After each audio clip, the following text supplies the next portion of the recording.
all the drivers think that. I'd be very interested to know what Mohammed Ben Sulayem, a driver with great success in rallying, but what he thought when he put an F1 car into the wall, when he did a famous demo that you can find on YouTube. Wonder what words were in his mind there.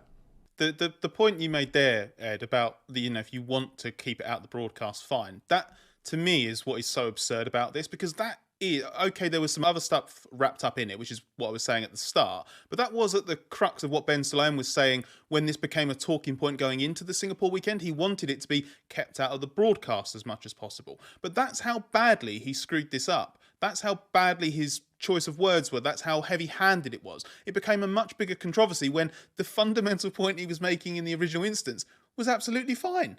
If he doesn't want it in a broadcast, his problem there shouldn't be with the drivers for what they're saying, because I think it's impossible to get people in the heat of the moment to not use that language in that way. His problem really is with the F1 organisation that broadcasts it. And frankly, I think that's also picking a fight that he can't win, because F1 aren't going to stop using these brilliantly leery radio messages with the wording bleeped out for the main broadcast, because using a phrase that we all know very well in 2024, it's good content. It's not going away. MotoGP are about to bring in trying to use radios, which seems pointless really in bike racing. But the feeling is that the reason it's going to be used is because it's great social media clips afterwards. It's great stuff to add to the broadcast. We know more about what these drivers really think. We know more about what's really going on than we ever used to before, because we get this radio stuff. So it's not going away.